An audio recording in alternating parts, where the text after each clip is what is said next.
I got a Sony receiver in today. This one's kind of unusual. This one is kind of dead.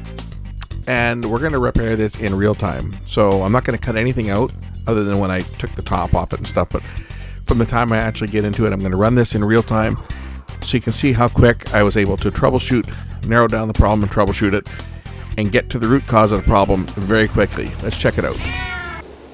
This time I've got an STRAV450. This is a Sony receiver. And the complaint on this one is it doesn't work. So we'll try turning it on. And we have, might help if I turn up my bench power. There, bench power's on. We have this receive standby light here. But nothing's happening when I press the button. No power.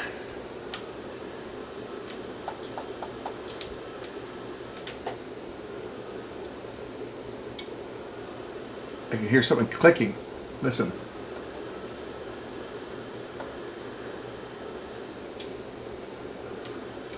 Heard a relay click in there, but no power.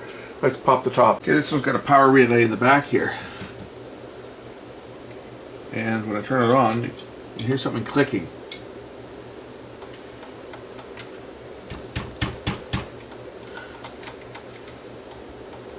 No power. Just the receive standby light, and it's not that bright. This one has a separate standby power supply, and there's another relay down here. I wonder if the standby power supply is a little weak, because this light on the front here seems to be pretty dim, and this unit has a bottom that can be removed. So let's remove the bottom and take a look in the bottom of it and see whether there's a standby power supply problem, because it seems like the relay is not engaging to turn on.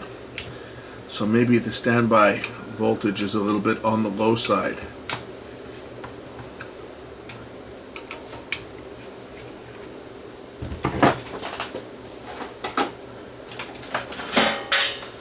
We have power screwdrivers for a reason.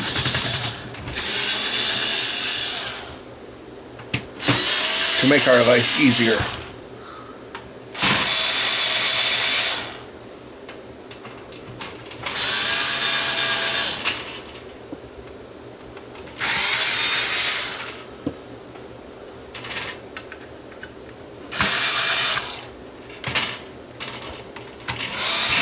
Okay, that should remove the bottom.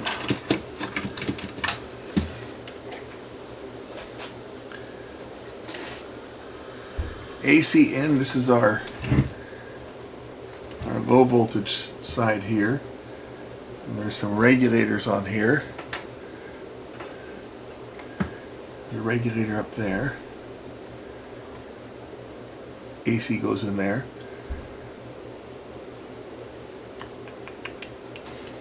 There's a regulator transistor right in the middle of the board here.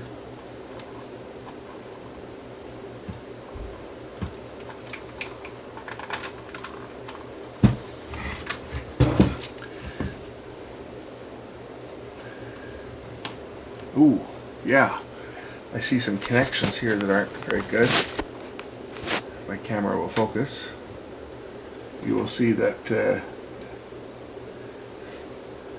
regulator transistor seems to have a bit of a problem with its connections. We're just going to resolder that regulator for starters, and we'll go from there. Definitely appears to be a standby type fault on this unit. I wonder if I measure some voltages here.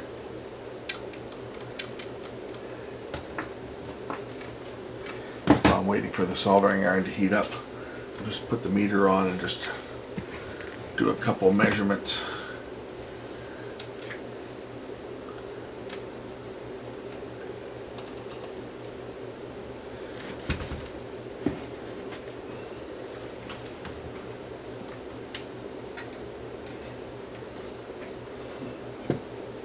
Problem with having this stupid light like this is it glares right in my face.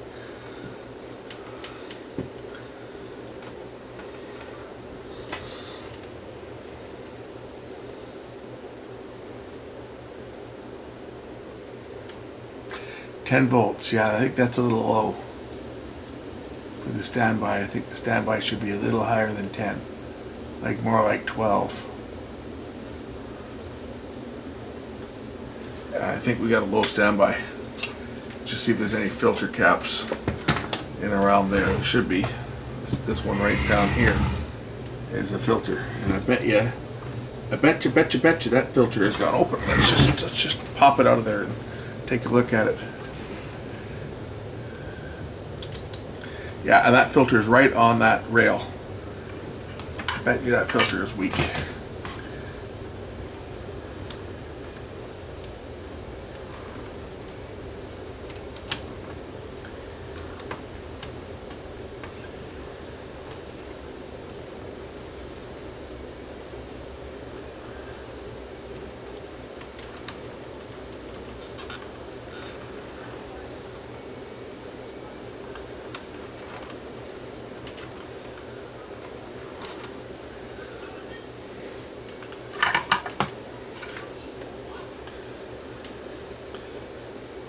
It looks kind of suspect, not bulging or anything, but it just the rubber cap on the bottom doesn't look to be terrific. Let's just measure this thing for microfarads first of all.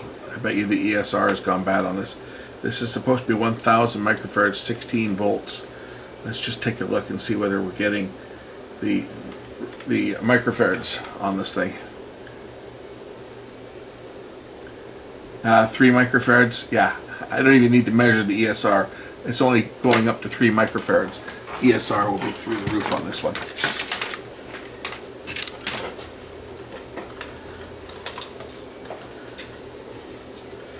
I bet you that's all that's wrong with this unit. See, that first part I check. Just from the symptom, the way it was acting, yeah, open completely. The way this thing was acting, I could tell that it was a standby problem, because I could hear a faint relay trying to click in the background, but it wasn't doing anything. So let me go find, I'll have a 1000 by 16 for sure. I bet you I'll change that one part and that's going to fix this unit. Okay, I got a new cap here. Okay, it's not exactly a new one, but it's good enough. It's measuring good. After all, this is just a linear power supply for the standby, so we don't need anything real fancy on this. I'm just going to use some solder wick to clean up the pads here a bit. We'll put that one through from the other side, and I fully expect to see this thing turn on as soon as I press the power button.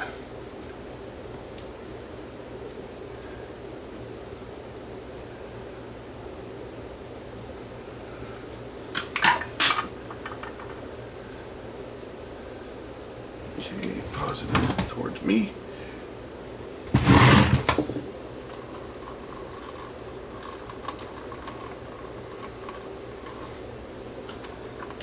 I gotta resolder that transistor too. That's a little bit on the cracked side.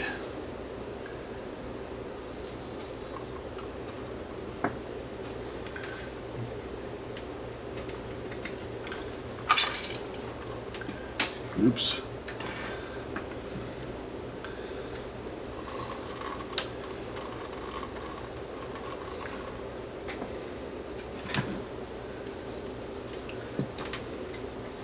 Light is never where I need it. That's better. Now I can see what I'm doing.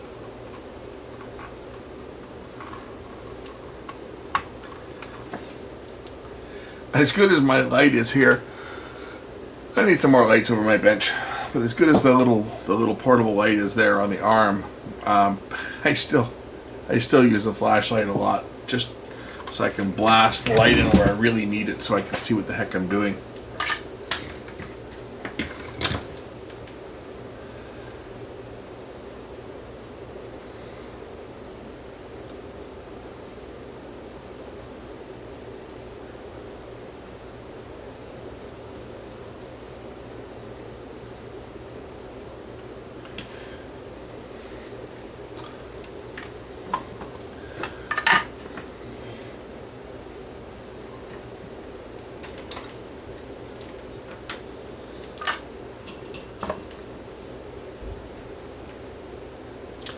I think this soldering tip is just about had it.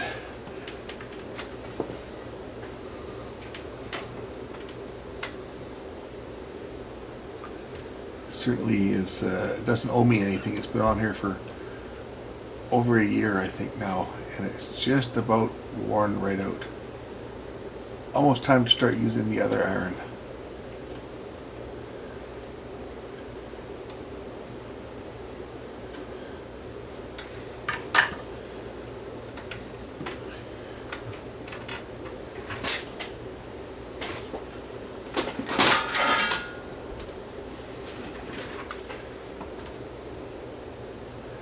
Looks good. That looks good. Excellent. And now, the moment of truth. Will this thing turn on when I give it power? Of course it will. And it should also tune something in here too. I'm gonna put an antenna on it, and then we'll pick up my test station. Okay, we get sound. I've also got it hooked up to my CD player, or my MP3 player, coming out of the other amp, so it's on the CD auxiliary button. There we go.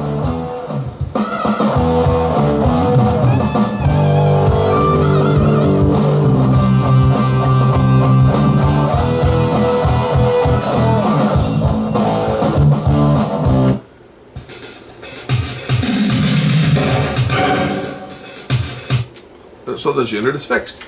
I'm going to check the connections on the power IC. This power IC has been changed. I can tell that because I can see the color of the heatsink compound is blue. Manufacturers did not use blue heatsink compound. That would have been ECG heatsink compound.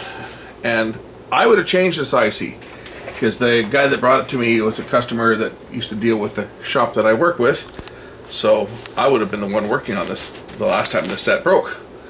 And I would have changed that STK IC. And so I don't expect to see any connection problems on here, because I would have solved that problem at the time. And I also redid the regulator over here, because you can see new heatsink compound on that as well, which is blue. So I think we're probably okay in that department. All we had wrong with this one was this one capacitor right down here, which is a standby supply. This one has two separate power supplies. It has this little small transformer which supplies 12 volts through this regulator over here, and this filter capacitor. This supplies power to power the remote control. So when the voltage dropped on from that capacitor going open, the voltage dropped, it could not turn the set on. It didn't have enough power to trip the relay for one, and I mean, the microprocessor probably was running, it just didn't have enough power. Big clue was the receive standby light was dim. So that was the first thing. When it didn't turn on and I could hear it clicking, I could hear that I could see that this was not as bright as it should have been. So that was my clue to go right to the standby supply. Okay, now the unit turns on and works. So that's it for this one. Thanks for watching. Catch you again in the next one real soon. Bye for now.